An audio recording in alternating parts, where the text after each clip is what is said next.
Assalamualaikum warahmatullahi wabarakatuh. Yang terhormat Ibu Ani Kusumaningsi, STMM, selaku dosen pengampu mata kuliah Bahasa Indonesia. Kami dari kelompok 4 yang beranggotakan saya, Adelia Suryani, bersama teman-teman saya.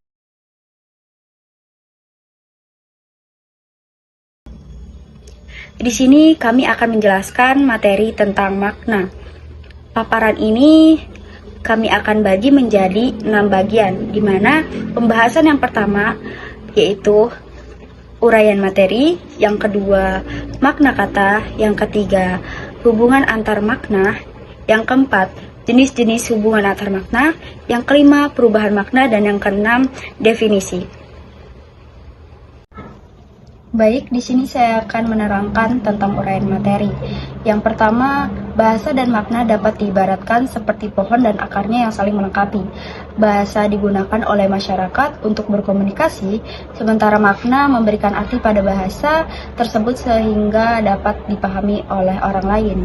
Yang kedua, memahami makna dalam bahasa merupakan hal yang penting, karena bahasa, konsep, dan makna saling berkaitan. Bahasa dapat dipahami berdasarkan konsep yang dapat merujuk pada objek nyata atau kiasan, tergantung pada latar belakang antar pengguna bahasa itu sendiri. Menurut Kamus Besar Bahasa Indonesia atau yang disingkat KBBI, makna adalah pengertian yang diberikan kepada suatu bentuk kebahasaan, sedangkan menurut istilah linguistik, makna adalah hubungan antar lambang bunyi dan acuannya. Selanjutnya yaitu materi tentang makna kata. Yang pertama adalah makna leksikal. Makna leksikal adalah makna unsur bahasa sebagai lambang benda peristiwa yang sesuai dengan referensinya. Makna leksikal mengacu pada konsep yang dapat diindrakan sehingga makna ini juga disebut dengan makna konseptual. Contoh, kata tikus mengandung makna hewan pengerat yang menjadi hama bagi petani. Kata meja mengandung makna sebuah benda berbentuk datar yang bisa digunakan untuk berbagai keperluan. Baik, yang kedua adalah makna gramatikal. Makna gramatikal adalah makna yang didasarkan atas hubungan antara unsur-unsur bahasa dalam satuan yang lebih besar. Misalnya, hubungan antar kata dengan kata lain, frasa, ataupun dengan klausa. Contoh, kata kambing bermakna hewan pemakan rumput yang mengembik. Namun, jika berubah menjadi kambing hitam, maka maknanya akan berubah bukan lagi kambing yang berwarna hitam. Yang ketiga adalah makna denotasi. Makna denotasi adalah makna kata atau kelompok kata yang didasarkan atas hubungan lugas antara satuan bahasa dan wujud di luar bahasa. Contoh, kata kambing hitam bermakna kambing yang berwarna hitam. Baik, yang keempat adalah makna konotasi. Makna konotasi adalah pikiran antara konsep makna yang timbul karena adanya tautan dengan pengalaman pribadi. Makna ini dikenal dengan istilah makna kiasan. Artinya, makna kata tidak sesuai dengan apa yang tertuang. Contoh, kata meja hijau bukan berarti meja yang berwarna hijau, melainkan istilah dari pengadilan. Halo, saya Nurdiansa. Saya di sini akan menjelaskan hubungan antar makna. Hubungan antar makna merujuk pada keterkaitan atau keterhubungan antara makna-makna berbagai kata dalam bahasa. Ini mencakup sinonim atau kata-kata dengan makna yang serupa, antonimi atau kata-kata dengan makna yang berlawanan, hiponimi atau kata-kata yang merujuk pada konsep yang lebih spesifik, dan polisemi, kata-kata yang memiliki beberapa makna yang berbeda.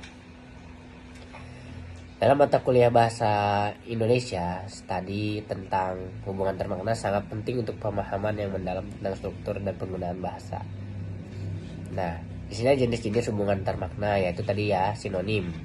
Kata-kata dengan makna yang serupa tetapi mungkin memiliki nuansa yang sedikit berbeda. Contohnya senang dan gembira. Lalu ada hiponim, kata-kata yang merujuk pada konsep yang lebih spesifik atau turunan, misalnya mobil adalah hiponim dari kendaraan. Dan polisemi, kata-kata yang memiliki beberapa makna yang berbeda. Contohnya, kata tangkap bisa berarti menangkap sesuatu secara fisik atau memahami sesuatu secara mental. Nah, lanjut kepada perubahan makna. Dan sekarang kita akan membahas tentang perubahan makna. Nama lain dari perubahan makna adalah pergeseran makna, pengembangan makna, atau bisa juga penyimpangan makna. Perubahan makna terjadi ketika suatu kata berubah seiring waktu hingga mencapai makna modern yang sangat berbeda dari makna aslinya. Berikut macam-macam perubahan makna. Yang pertama, generalisasi, yaitu kata yang maknanya sekarang lebih luas dibandingkan makna yang terdahulu. Seperti kata digital. Makna kata digital yang dulunya hanya berhubungan dengan angka-angka untuk menunjukkan informasi atau sistem perhitungan saja, saat ini kata digital maknanya telah lebih luas, yang berhubungan dengan teknologi elektronik dan mampu melakukan penyimpanan, menghasilkan, dan memproses berbagai data. Yang kedua, spesialisasi. Berbanding terbalik dengan generalisasi, spesialisasi adalah proses di mana suatu kata yang semula luas menjadi lebih terbatas atau lebih khusus. Contohnya, kata cloud computing. Dulunya cloud computing ini berarti teknologi yang memungkinkan pengguna untuk mengakses data dan aplikasi secara online. Sedangkan sekarang, kata cloud computing berarti teknologi yang memungkinkan pengguna untuk mengakses data dan aplikasi secara online serta dapat diakses dari mana saja dan kapan saja. Halo, nama saya Nanda Septiadriani. Di sini saya akan melanjutkan penjelasan tentang jenis-jenis perubahan makna. Selanjutnya itu ada ameliorasi, adalah proses di mana suatu arti kata yang semula memiliki konotatif negatif berubah menjadi lebih positif atau lebih sopan. Contohnya itu ada kata sahaya, berasal dari bahasa Melayu. Dulu hamba, abdi atau budak, sekarang saya digunakan sebagai pronomina pesona tunggal yang bebas kasta. Selanjutnya ada peyorasi, adalah di mana makna yang telah mengalami perubahan makna menjadi lebih buruk, kasar, atau kedudukannya lebih rendah dari makna kata yang sebelumnya. Contohnya itu ada kata bui atau penjara menjadi lembaga pemasyarakatan, kata gelandangan menjadi tunawisma. Selanjutnya ada Sinestesia adalah proses perubahan makna yang terjadi karena pertukaran tanggapan antara indera yang berbeda. Contohnya itu, kamu sangat manis saat memakai baju kebaya. Manis atau indera pengacapan bertukar dengan indera penglihatan. Wajahnya dingin saat mendengar kabar kematian anaknya. Dingin adalah indera peraba bertukar dengan indera penglihatan. Dan selanjutnya yang terakhir itu ada asosiasi, terjadi ketika terdapat hubungan antara makna asli dan makna baru suatu kata akibat perubahan lingkungan pemakaiannya. Kata-kata yang mengandung makna asosiasi biasanya memiliki perumpamaan menarik dan terkadang terkait dengan panca indera. Contohnya itu para pejabat yang menerima amplop dari penguasa berhasil ditangkap oleh KPK. Pada kalimat ini, amplop tidak merujuk pada sampul surat, melainkan uang pada suap atau sogokan.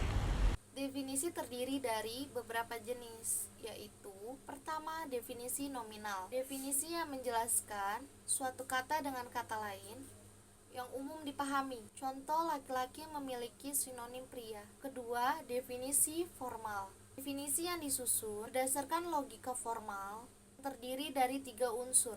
Yang pertama, kelas, kedua, genius, dan yang ketiga, pembeda.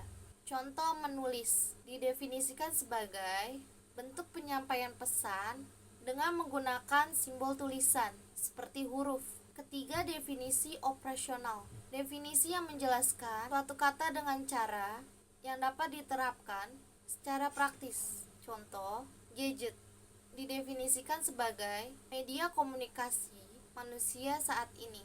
Keempat, definisi paradigmatik. Definisi yang menjelaskan suatu kata dengan cara yang terkait dengan struktur, sintaksis, dan simatik.